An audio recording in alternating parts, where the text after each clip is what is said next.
Introduction. Tu crois avoir du temps. Tu te trompes. Tu crois que tu as du temps. Pas au sens abstrait. Tu crois que tu peux encore attendre. Attendre que ce soit plus clair. Attendre d'être plus sûr. Attendre d'avoir plus d'énergie, plus d'argent, plus de stabilité. Attendre que les choses se fassent presque toutes seules. Ce que tu appelles plus tard n'est pas une paresse. C'est un mécanisme psychologique précis. Un mécanisme de protection. Ton cerveau te fait croire que repousser est raisonnable, que ce n'est pas grave, que ce n'est pas un vrai renoncement, juste un report. Mais ce report n'est jamais neutre. Chaque fois que tu repousses une décision importante, quelque chose se passe à l'intérieur de toi. Tu entraînes ton esprit à ne pas agir. Tu renforces l'idée que ton inconfort vaut plus que ton avenir. Tu construis une identité silencieuse, celle de quelqu'un qui sait, mais qui ne fait pas. Le problème n'est pas que tu ne sais pas quoi faire. Dans la majorité des cas, tu sais exactement ce que tu devrais changer. Au travail, dans tes relations, dans ta santé, dans ta manière de vivre. Le problème, c'est que tu sous-estimes le coût de l'attente. Repousser ne te met pas en pause. Repousser te fait avancer dans une direction que tu n'as pas choisie. Pendant que tu attends, une relation se dégrade lentement. Un corps s'épuise sans bruit. Un travail te vide un peu plus chaque année. Une version de toi se referme, s'adapte, se résigne. Tu n'es pas immobile, tu t'éloignes. Et ce qui rend ce mécanisme si dangereux, c'est qu'il est confortable. Il n'y a pas de choc, pas de crise brutale, pas de moment évident où tu peux dire «là, tout a basculé». Il y a juste une accumulation invisible de renoncements, de décisions non prises, de conversations évitées, de changements retardés. Ce livre n'est pas là pour te dire que tu vas mourir. Tu le sais déjà. Il est là pour te montrer comment tu perds ta vie sans t'en rendre compte et surtout comment reprendre le contrôle avant que cette perte devienne irréversible. Ce n'est pas un livre de motivation. Ce n'est pas un livre philosophique. Ce n'est pas un livre pour réfléchir un jour. C'est un livre pour comprendre. Pourquoi tu repousses? Ce que ça te coûte réellement. Comment décider sans attendre d'aller mal? Comment agir sans tout bouleverser d'un coup? Comment remettre de la direction là où il n'y a plus que de l'habitude? Tout au long de ce livre, tu ne vas pas seulement te reconnaître. Tu vas apprendre comment sortir du piège du plus tard, étape par étape. Avant d'aller plus loin, je te demande une chose simple. Ne réponds pas vite. Ne réponds pas mentalement. Si tu savais avec certitude qu'il te reste exactement 12 mois devant toi, quelle décision arrêterais-tu immédiatement de repousser? Pas ce que tu ferais idéalement. Pas ce qui ferait bien sur le papier. Ce que tu sais, au fond, devoir régler. Garde cette question ouverte. Elle n'est pas là pour te faire peur. Elle est là pour t'orienter. Parce que la vérité est simple, même si elle dérange. Ce n'est pas demain que ta vie se joue. Ce n'est pas quand tout ira mieux. Ce n'est pas quand tu te sentiras prêt. C'est maintenant. Chapitre 1. Le mythe du bon moment. Il existe une idée profondément ancrée dans nos vies. Une idée qui semble raisonnable, mature, prudente. Une idée qui rassure et qui pourtant détruit plus de projets, de relations et de trajectoires que l'échec lui-même. Cette idée, c'est celle du bon moment. Le bon moment pour changer de travail. Le bon moment pour te remettre en forme. Le bon moment pour parler franchement. Le bon moment pour partir. Le bon moment pour t'engager. Le bon moment pour commencer ce projet que tu portes depuis trop longtemps. Si tu es honnête avec toi-même, tu sais déjà une chose. Ce bon moment n'est jamais venu. Et il n'est pas venu pour une raison simple. Parce que le bon moment n'existe pas. Le bon moment n'est pas un événement extérieur. Ce n'est pas une condition favorable qui arrive un jour par surprise. C'est une construction mentale, une invention de ton esprit pour éviter une chose très précise, l'inconfort immédiat de l'action. Attendre le bon moment, ce n'est pas être prudent. C'est différer une friction. C'est repousser une tension. C'est refuser de traverser une zone de malaise nécessaire. Ton cerveau adore cette stratégie parce qu'elle lui permet de se sentir responsable, sans prendre de risques. Tu ne dis pas « je n'ose pas », tu dis « j'attends ». Et cette nuance change tout. Le problème, c'est que plus tu attends, plus tu t'entraînes à attendre. L'attente devient une habitude, puis une posture, puis une identité. Regarde ta vie avec lucidité. Dans ta carrière, combien de décisions as-tu repoussées sous couvert de raison? Quand j'aurai plus de sécurité. Quand j'aurai plus d'expérience. Quand la situation sera plus stable. Résultat. Tu avances en compétences, mais pas en direction. Tu accumules des années, mais pas de sens. Tu gagnes en confort, mais tu perds en élan. En amour, le mécanisme est identique. Tu attends le bon moment pour dire ce que tu ressens, pour poser une limite, pour partir, pour t'engager vraiment. Alors tu restes dans des relations tièdes, pas assez mauvaises pour provoquer une rupture, pas assez bonnes pour nourrir une vie pleine. Et le temps passe. Ton corps, lui, subit la même logique. Je m'en occuperai quand j'aurai plus de temps. Quand le travail se calmera, quand ce sera moins compliqué. Ton corps ne comprend pas le concept de plus tard. Il encaisse, il compense, il s'adapte jusqu'au jour où il ne peut plus.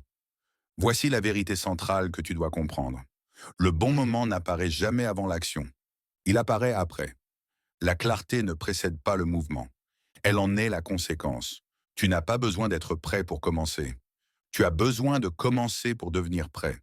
Ce que tu attends aujourd'hui, la confiance, la motivation, la certitude, l'énergie, n'est pas une condition d'entrée. C'est un résultat.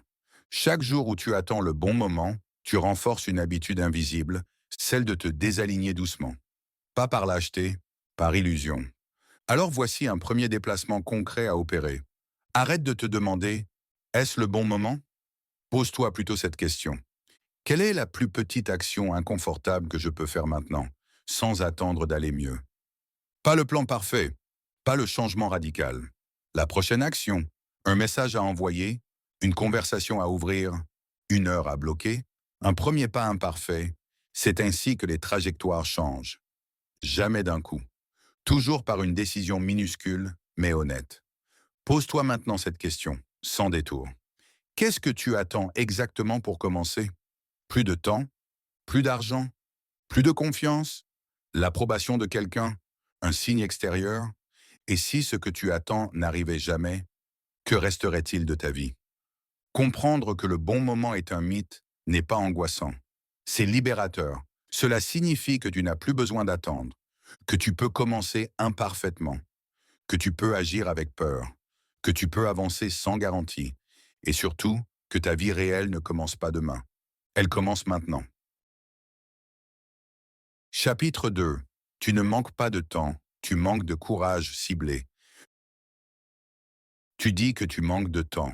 Mais si tu regardes honnêtement ta vie, tu sais que ce n'est pas vrai. Si le temps était réellement le problème, tu n'aurais pas l'énergie de repousser.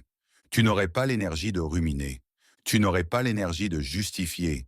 Tu n'aurais pas l'énergie de penser à ce que tu devrais faire, sans jamais le faire. Le temps n'est pas ce qui te bloque. Ce qui te bloque, c'est un point précis de résistance intérieure. Un endroit très ciblé où tu sais exactement ce que tu devrais faire et où tu n'oses pas encore. Ce n'est pas un manque de courage global. Ce n'est pas un manque de volonté. C'est un manque de courage ciblé. La plupart des gens n'évitent pas l'effort. Ils évitent la sensation juste avant l'effort. L'inconfort. Cette micro-sensation très précise. La boule dans le ventre avant une conversation. La tension avant d'envoyer un message. L'angoisse avant de regarder la réalité en face. Le vertige avant de commencer quelque chose qui compte vraiment. Ce moment dure parfois quelques secondes, mais c'est là que tout se joue. Ton cerveau, lui, a un objectif très simple. Réduire l'inconfort immédiat. Il ne cherche pas ton évolution. Il ne cherche pas ton alignement. Il cherche ton soulagement à court terme. Alors il te propose une solution très efficace. Éviter. Tu évites l'appel, la discussion, la décision, le premier pas. Et immédiatement, quelque chose se passe. La tension baisse. La pression retombe. Tu respires mieux. Ton cerveau enregistre alors une information dangereuse. Éviter fonctionne. Pas parce que c'est juste, mais parce que ça soulage. Le problème, c'est que ce soulagement est temporaire et son coût est cumulatif. Chaque décision évitée ne disparaît pas. Elle s'accumule. Elle devient une fatigue mentale de fond, une perte de clarté, une baisse d'estime silencieuse. Cette phrase qui revient sans cesse, « Je sais ce que je devrais faire, mais je ne le fais pas ». Et plus cette phrase s'installe, plus ton identité se fragilise. Tu ne te dis pas consciemment « je suis quelqu'un qui fuit », mais tu commences à le ressentir. Et ce ressenti est lourd. Voilà pourquoi des personnes intelligentes, lucides, compétentes repoussent aussi. Pas parce qu'elles sont faibles, mais parce qu'elles perçoivent très bien l'enjeu émotionnel de l'action. Elles ne manquent pas de lucidité, elles manquent d'un point d'entrée. Il existe une confusion majeure que tu dois comprendre maintenant. Le courage n'arrive pas avant l'action, il arrive pendant. Attendre de te sentir prêt est une illusion. Personne ne se sent prêt avant une action qui compte vraiment. Les gens qui avancent ne sont pas plus courageux. Ils sont plus précis. Ils ne se demandent pas « Est-ce que je suis prêt pour tout changer ?» Ils se demandent « Quelle est la prochaine action inconfortable, mais faisable, maintenant ?» C'est là que le courage devient accessible. Il y a une différence fondamentale entre deux types de courage. Le courage spectaculaire, celui des grandes ruptures, des décisions radicales, des changements visibles, et le courage quotidien, discret, silencieux, souvent invisible pour les autres. Envoyer un message honnête, dire non une fois, commencer 5 minutes, regarder un chiffre, prendre une note, faire le premier pas sans garantie. C'est ce courage-là qui transforme une trajectoire. Alors faisons un exercice simple, pas symbolique, pas inspirant, opérationnel. Pose-toi cette question maintenant. Quelle est la chose que tu évites depuis le plus longtemps et que tu justifies le mieux? Ne cherche pas une réponse élégante. La première qui te met légèrement mal à l'aise est la bonne. Maintenant, deuxième question, la plus importante. Quelle est l'action la plus petite possible aujourd'hui qui t'obligerait à arrêter d'éviter? Pas résoudre, pas régler, pas réussir. Juste cesser d'éviter. 5 minutes suffisent. Un message suffit. Une note suffit. Une recherche suffit. Parce que chaque fois que tu fais ce que tu évitais, quelque chose de fondamental se produit. Tu redeviens quelqu'un qui se respecte. Et quand tu te respectes, le temps cesse d'être ton ennemi. Il redevient un allié. Dans le prochain chapitre, nous allons descendre encore plus profondément. Tu vas comprendre quelles émotions précises se cachent derrière l'abandon et pourquoi ce n'est jamais un problème de motivation, mais de peur mal identifiée. Chapitre 3. L'amour reporté, relation en pause, vie en attente. Il existe une forme d'abandon qui ne fait pas de bruit. Elle ne ressemble pas à une rupture.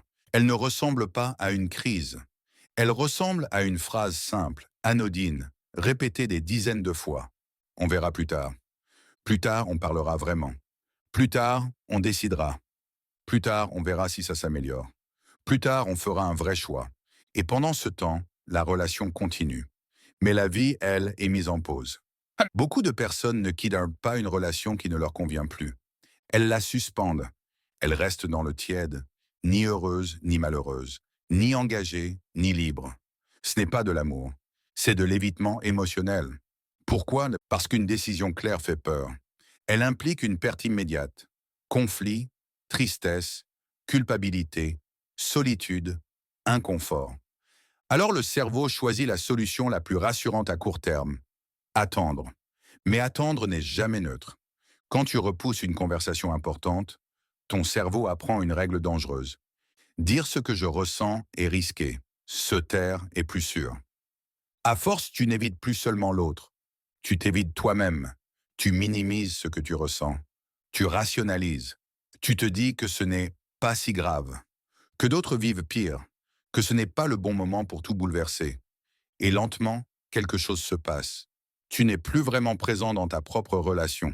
Tu es là physiquement. Mais intérieurement, tu t'éteins. L'amour reporté a un coût précis, mesurable, profond. Il te coûte de la clarté. Parce que plus tu attends, moins tu sais ce que tu veux vraiment. Il te coûte de l'estime. Parce que rester sans choisir envoie un message clair à ton cerveau. Ce que je ressens peut attendre. Il te coûte de l'énergie. Parce que maintenir une relation qui ne te nourrit plus demande un effort constant. Faire semblant, éviter, s'adapter, retenir. Et surtout, il te coûte du temps de vie réel. Voici une vérité que peu de gens acceptent. Une relation ne se dégrade pas toujours par des disputes. Elle se vide souvent par manque de courage. Le courage de dire une phrase simple et adulte. Pas violente, pas dramatique. Claire, ça ne me convient plus. J'ai besoin de plus que ça. Je ne suis plus aligné avec cette relation. Je ne veux plus faire semblant. Ces phrases font peur parce qu'elles obligent à assumer une conséquence. Mais tant que tu ne les dis pas, la conséquence existe quand même. Ta vie reste en suspens. Pose-toi maintenant une question précise, utile, non philosophique. Qu'est-ce que tu évites de dire aujourd'hui qui te coûte de l'énergie chaque semaine? Pas ce que tu devrais dire dans l'absolu, ce que tu sais déjà que tu devrais exprimer. Maintenant, une deuxième question, encore plus importante. Qu'est-ce que tu crois perdre si tu dis la vérité? Et qu'est-ce que tu perds déjà en ne la disant pas? Car repousser une décision relationnelle n'est jamais un choix neutre. C'est une décision lente, une décision silencieuse, une décision qui se prend sans toi. L'amour n'a pas besoin d'être parfait, mais il a besoin d'être choisi, clair, vivant. Et parfois, le plus grand acte de maturité émotionnelle n'est pas de rester. C'est d'arrêter de reporter ce que tu sais déjà. Dans le prochain chapitre, nous allons voir un autre domaine où le plus tard fait des dégâts irréversibles. Le corps et la santé, ces signaux que tu ignores, jusqu'au jour où ils décident à ta place. Chapitre 4. La santé n'attend pas ton agenda. Il existe un domaine où le plus tard est particulièrement dangereux. Un domaine que tu peux négliger pendant des années sans conséquences immédiates. Un domaine qui semble patient, tolérant, silencieux, jusqu'au jour où il ne l'est plus. La santé. La plupart des gens ne détruisent pas leur santé brutalement. Ils l'usent, lentement, par petites concessions quotidiennes. Tu te dis que ce n'est pas le moment. Pas le moment de dormir plus, pas le moment de bouger, pas le moment de ralentir, pas le moment de changer certaines habitudes. Alors tu ajustes, tu compenses, tu tiens, tu bois un café de plus, tu dors un peu moins, tu repousses le sport à la semaine prochaine, tu manges vite fait, tu ignores cette fatigue inhabituelle, tu normalises le stress constant. Ton corps devient une variable d'ajustement, un outil que tu utilises pour tenir ton agenda, pas un partenaire que tu écoutes. Le problème, c'est que le corps ne raisonne pas comme toi. Il ne comprend pas tes excuses. Il ne sait pas que ce n'est pas le bon moment. Il enregistre. Chaque nuit trop courte, chaque tension non relâchée, chaque signal ignoré. Puis un jour, quelque chose change. Tu te réveilles fatigué sans raison apparente. Tu perds ton énergie plus vite. Ton corps récupère moins bien. Ton mental devient plus fragile. Ta patience diminue. Ta concentration aussi. Ce ne sont pas des accidents. Ce sont des conséquences. Prenons un exemple simple. Une personne qui travaille beaucoup, qui gère. Elle se dit qu'elle se reposera plus tard, qu'elle fera attention quand le projet sera terminé, que ce rythme est temporaire, sauf que le projet se termine. Puis un autre commence, puis un autre. Et le temporaire devient permanent. Le corps, lui, ne fait pas la différence entre une période intense et une vie déséquilibrée.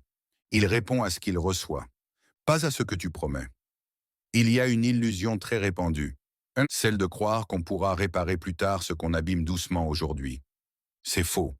Le corps fonctionne par seuil. Tant que tu restes en dessous, tout semble tenir. Tu gères. Puis un jour, sans prévenir, tu dépasses ce seuil. Et là, ce n'est plus toi qui décides. La fatigue devient chronique. Le stress devient envahissant. Les douleurs s'installent. La motivation disparaît. Et parfois, le corps t'oblige à t'arrêter brutalement. Pose-toi une question simple et honnête.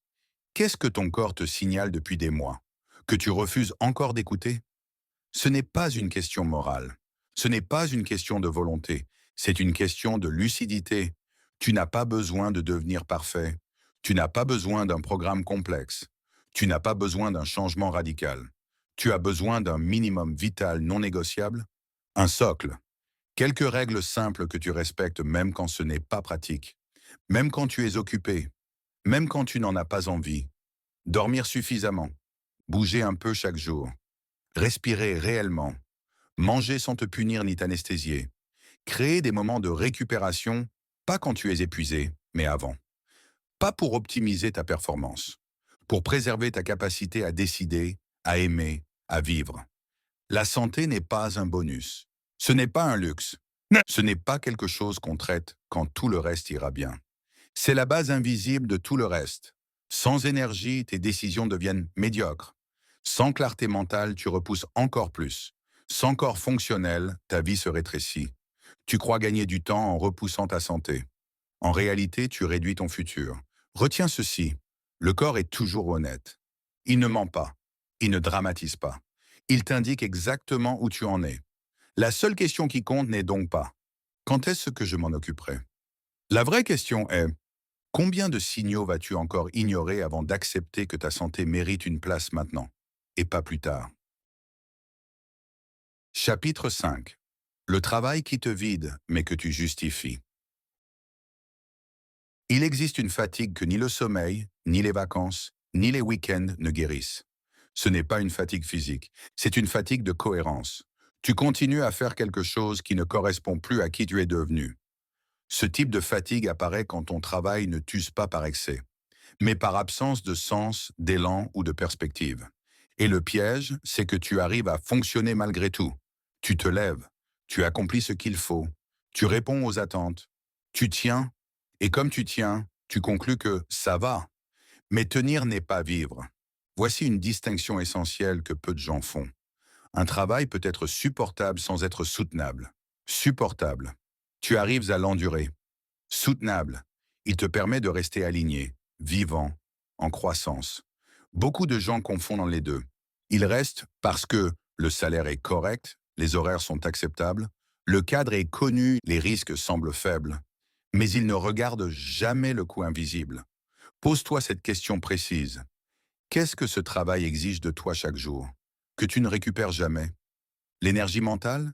La patience émotionnelle? La créativité? La confiance en toi? La capacité à te projeter? Un travail qui te vide n'est pas forcément toxique. Il est souvent simplement en décalage. Et ce décalage produit 3 effets concrets, mesurables. Premier effet, tu deviens plus passif dans ta propre vie. Tu décides moins. Tu reportes plus. Tu laisses les choses se faire. Deuxième effet, tu réduis ton champ de possibles. Tu arrêtes de te poser certaines questions.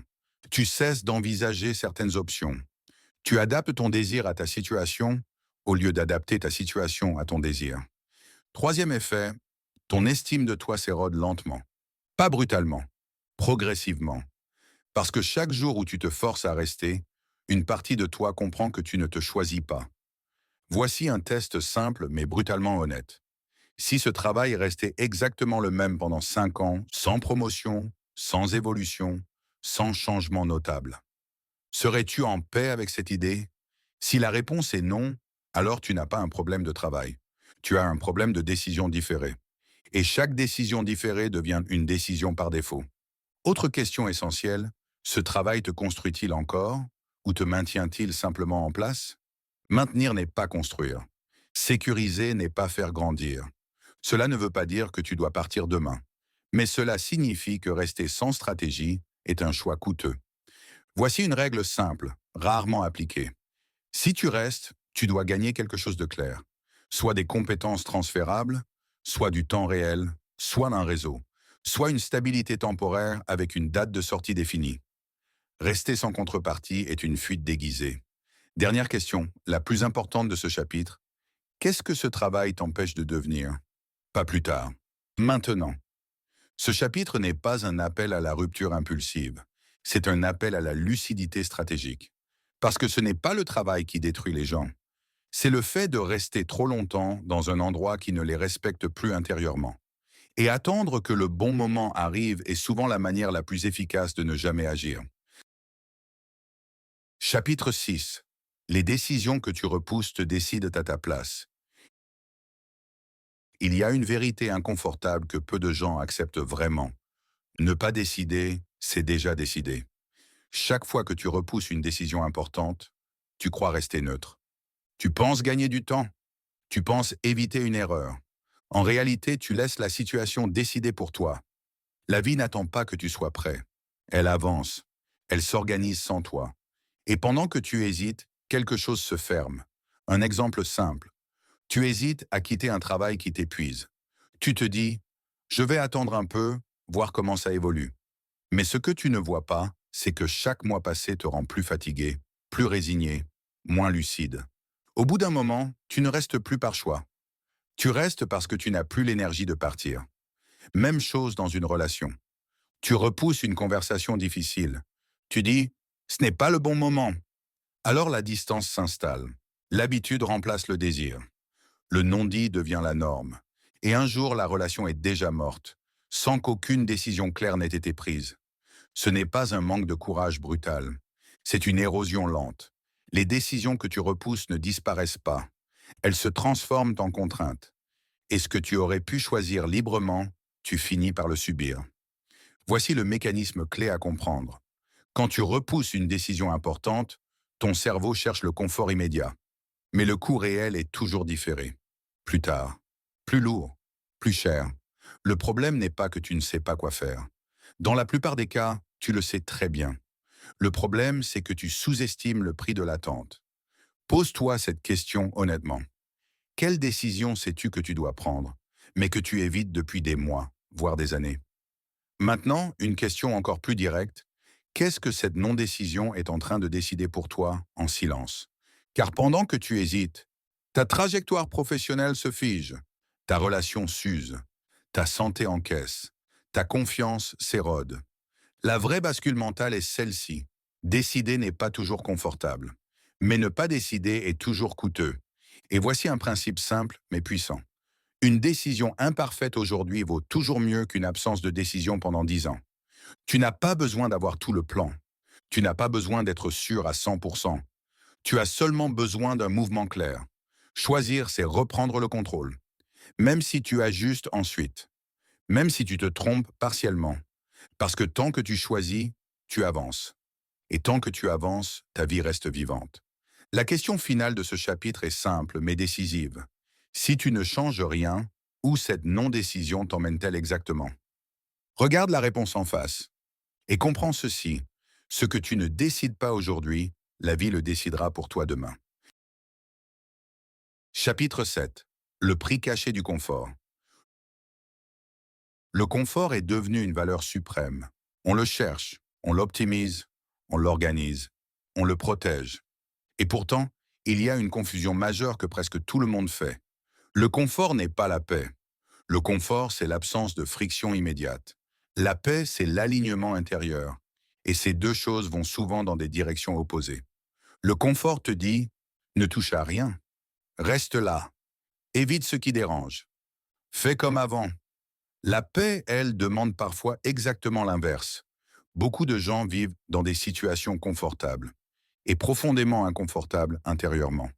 Un travail stable mais vide, une relation calme mais éteinte, une routine maîtrisée mais sans élan, une vie sans crise mais sans expansion.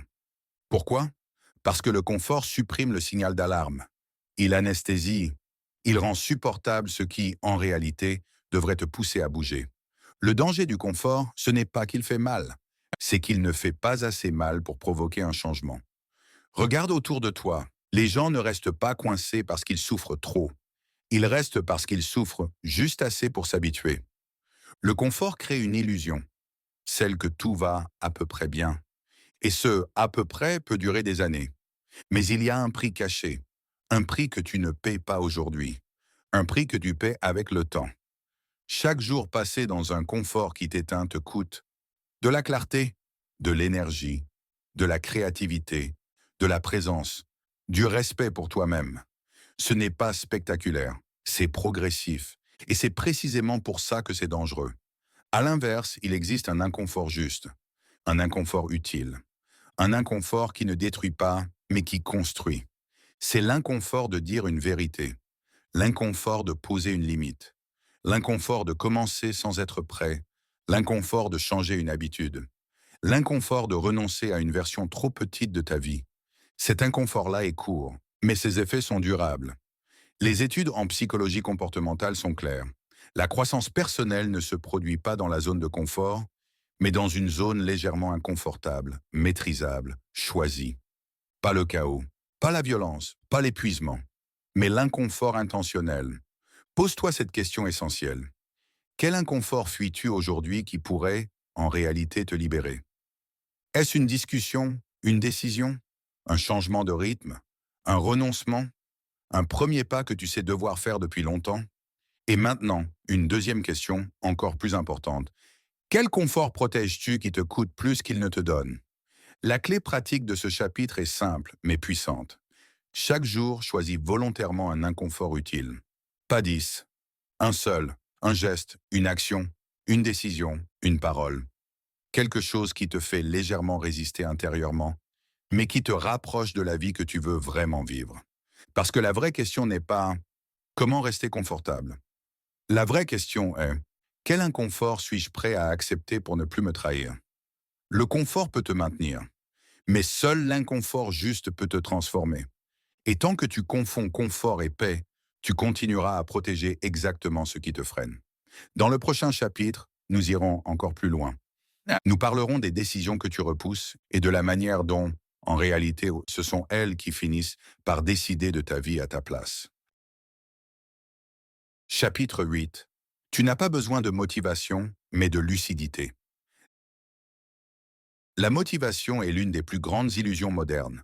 On te fait croire que si tu n'agis pas, c'est parce que tu manques de motivation, qu'il te faudrait plus d'envie, plus d'énergie, plus d'élan. Mais observe bien ta propre vie. Il y a des choses que tu fais sans aucune motivation particulière. Tu te lèves, tu travailles, tu réponds, tu assumes, pas parce que tu es motivé, mais parce que c'est clair. La vérité est simple. Quand quelque chose est clair, tu agis. Quand quelque chose est flou, tu attends. La motivation n'est pas le moteur de l'action. La lucidité l'est. La plupart des gens n'agissent pas parce qu'ils sont perdus dans un brouillard mental. Ils empilent des justifications. Ils mélangent des peurs avec des raisons. Ils confondent inconfort et danger. Et ce brouillard crée une sensation étrange, celle de devoir se forcer. Mais regarde ce qui se passe quand quelque chose devient évident. Quand tu comprends vraiment qu'une situation te détruit, tu n'as plus besoin de motivation pour partir. Quand tu vois clairement qu'un comportement te coûte trop cher, tu n'as plus besoin de volonté pour l'arrêter. Quand la réalité est nette, l'action devient naturelle. Le problème, ce n'est donc pas ton manque de motivation. C'est ton manque de lucidité. Tu es souvent trop occupé à te rassurer pour voir clair, à expliquer, à relativiser, à comparer, à attendre que ça devienne plus simple. Mais la clarté ne vient pas quand la situation s'améliore. Elle vient quand tu acceptes de regarder sans filtre. Beaucoup de gens préfèrent dire « je manque de motivation » plutôt que d'admettre « je sais exactement ce que je devrais faire, mais je n'ose pas regarder les conséquences de mon inaction ». Parce que la lucidité est inconfortable. Elle enlève les excuses, elle enlève les faux débats, elle enlève les illusions, elle te place face à une vérité simple. Si tu continues comme ça, voilà où tu vas. Et cette vérité, peu de gens acceptent de la regarder longtemps. C'est pour ça qu'ils cherchent des techniques de motivation, des routines miracles, des hacks, des citations. Mais aucune motivation ne peut compenser un manque de clarté. La vraie question n'est jamais « comment me motiver ?» La vraie question est toujours « qu'est-ce que je refuse de voir clairement ?» Souvent, ce ne sont pas des problèmes complexes. Ce sont des évidences que tu repousses. Un travail qui ne te correspond plus, une relation qui stagne, un corps que tu négliges, une décision que tu évites. Pas parce que tu ne sais pas, mais parce que voir clair t'obligerait à agir. La lucidité fait peur parce qu'elle appelle la responsabilité, mais elle libère parce qu'elle simplifie tout. Quand tu vois clair, tu n'as plus 10 options. Tu en as une ou deux, et elles sont évidentes. Alors pose-toi cette question, calmement, honnêtement, sans chercher une belle réponse. Qu'est-ce qui serait évident si tu étais totalement honnête avec toi-même? Pas ce que tu aimerais croire, pas ce que tu racontes aux autres, pas ce que tu justifies depuis des mois. Ce qui serait évident. La réponse est probablement déjà là. Tu la connais. Tu l'as juste recouverte de bruit. Et la bonne nouvelle, c'est celle-ci. Tu n'as pas besoin de devenir quelqu'un de plus motivé. Tu as besoin de devenir quelqu'un de plus lucide. Parce que quand la lucidité arrive, l'action suit. Chapitre 9. L'erreur fatale. Croire que tu auras une deuxième version de ta vie. Il y a une croyance silencieuse que presque tout le monde entretient. Une croyance rarement formulée, mais profondément ancrée. L'idée que la vie aura une répétition générale. Qu'il y aura une deuxième version, une version corrigée. Plus tard, quand tu seras plus prêt, plus stable, plus confiant, plus libre. Mais cette version n'existe pas. Il n'y a pas de brouillon, il n'y a pas de run d'essai. Ce que tu vis maintenant est la version finale. Et pourtant, beaucoup de gens vivent comme s'ils avaient un crédit illimité. Ils reportent les décisions importantes. Ils repoussent les conversations essentielles. Ils tolèrent des situations qui les vident. Ils sacrifient des années en se disant qu'ils rattraperont plus tard. Mais le temps ne se rattrape pas. Il se traverse. Une seule fois. Personne ne se réveille un jour en disant « J'aurais dû attendre plus longtemps ». Les regrets vont toujours dans le même sens. Ne pas avoir osé, ne pas avoir dit, ne pas avoir choisi, ne pas avoir agi quand c'était encore possible. Ce qui rend cette erreur fatale, ce n'est pas qu'elle fasse mal immédiatement. C'est qu'elle anesthésie. Elle te donne l'impression que tout est encore ouvert, que tu as encore le choix, alors qu'en réalité, chaque non-décision ferme des portes invisibles. Une relation maintenue trop longtemps devient impossible à réparer. Un corps négligé trop longtemps devient difficile à récupérer. Un chemin professionnel suivi par défaut devient une identité subie. Un rêve repoussé trop longtemps cesse même de faire mal. Il disparaît. Et c'est là le vrai danger. Quand tu n'es plus frustré, quand tu n'es plus en colère, quand tu n'as plus mal, parce que tu t'es adapté à une vie plus petite que toi. Il n'y a pas besoin d'accident, pas besoin de drame. La plupart des vies passent à côté d'elles-mêmes calmement, par accumulation de plus tard. Voici une vérité simple, mais dérangeante. Chaque jour où tu n'agis pas dans le sens de ce que tu sais juste, tu deviens quelqu'un pour qui ce choix sera encore plus difficile demain. Pas parce que tu es faible, parce que ton cerveau apprend. Il apprend à s'adapter, à tolérer, à normaliser l'insatisfaisant. Beaucoup de gens pensent qu'ils changeront quand la douleur sera assez forte. Mais quand la douleur arrive, il est souvent trop tard pour choisir librement.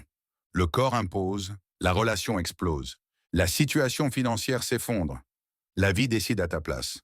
La lucidité, c'est comprendre que tu n'as pas besoin d'un choc. Tu as besoin de vérité. Maintenant, pose-toi cette question, lentement, honnêtement. Si ta vie actuelle devait rester exactement la même pendant 10 ans, qu'est-ce qui te semblerait insupportable? Ne cherche pas une réponse spectaculaire. La réponse la plus inconfortable est souvent la bonne. Ce chapitre n'est pas là pour te faire peur. Il est là pour te rendre responsable. Non. Responsable de comprendre que le temps n'est pas ton ennemi, mais qu'il ne sera jamais ton complice. Il ne te donnera pas une deuxième chance. Il te donnera seulement des conséquences. La bonne nouvelle, c'est celle-ci. Tant que tu lis ces lignes, tant que tu entends ces mots, il n'est pas trop tard. Mais il est déjà trop tard pour continuer à croire que tu pourras vivre cette vie plus tard. Dans le prochain chapitre, nous allons voir comment transformer cette lucidité en action claire, sans panique, sans pression, sans violence intérieure, mais avec une direction nette. Parce que voir clair ne sert à rien, si tu continues à avancer les yeux fermés. Chapitre 10. Reprendre le contrôle maintenant. À ce stade, une chose devrait être claire. Le problème n'a jamais été de tout changer. Le problème a toujours été de ne rien changer.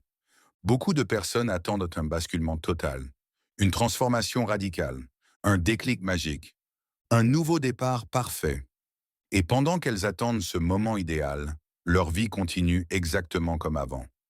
Reprendre le contrôle ne fonctionne pas comme ça.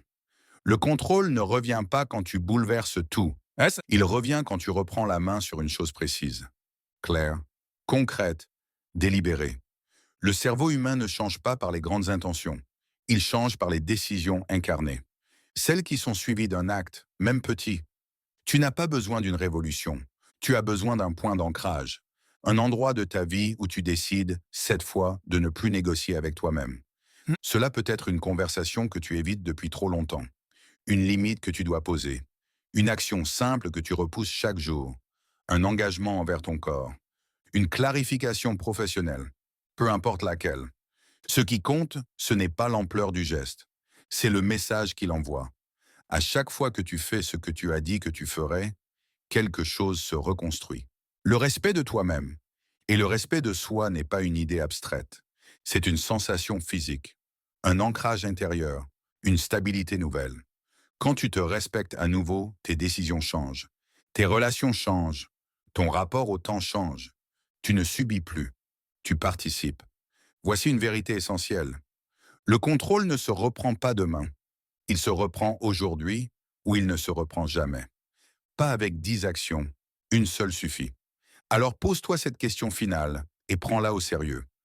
Quelle est la décision que tu sais devoir prendre et que tu peux commencer à honorer aujourd'hui, même de manière imparfaite?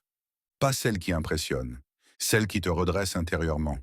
Décide-la, note-la, et fais le premier geste avant que la journée ne se termine. Parce que la vie ne change pas quand tu comprends. Elle change quand tu agis en cohérence avec ce que tu sais déjà. Et ce moment, ce point précis où tu cesses d'attendre, c'est ici que le contrôle revient. Conclusion. Tu savais déjà. Maintenant, tu ne peux plus faire semblant. Tu n'as rien découvert de totalement nouveau dans ce livre. Et c'est précisément ça, le point le plus important. Au fond, tu savais déjà. Tu savais où tu repousses. Tu savais ce que tu évites. Tu savais quelles décisions restent en suspens. Tu savais quels domaines de ta vie sont en attente pendant que le temps, lui, continue d'avancer. Ce livre n'est pas là pour t'apprendre à vivre. Il est là pour t'empêcher de continuer à faire semblant. Faire semblant que ce n'est pas le moment. Faire semblant que ce n'est pas si grave. Faire semblant que tu verras plus tard. Faire semblant que tu as encore le luxe d'attendre. Tu n'as pas besoin de te juger pour ça. Tu n'as pas besoin de te culpabiliser. Tu n'as pas besoin de te promettre une transformation spectaculaire. Tu as seulement besoin d'une chose. Arrêter de te mentir calmement. Parce que la plupart des vies ne se ratent pas dans le chaos. Elles se ratent dans le confort, dans les décisions non prises, dans les conversations évitées, dans les changements reportés. Reprendre le contrôle ne veut pas dire tout bouleverser. Ça veut dire choisir quelque chose, une chose claire, une chose honnête, une chose qui te rapproche de toi au lieu de t'en éloigner. Le respect de soi ne revient pas quand tout va bien. Il revient au moment précis où tu fais ce que tu sais devoir faire, même sans garantie, même sans applaudissements. Ce livre se termine ici, mais ta responsabilité, elle, continue. Pas comme un poids, comme une lucidité. Tu n'as pas une deuxième version de ta vie qui t'attend quelque part. Pas de répétition générale, pas de rattrapage. Il y a juste aujourd'hui. Et ce que tu décides d'en faire, tu savais déjà. Maintenant, tu ne peux plus faire semblant. Ce n'est pas demain, c'est ta vie.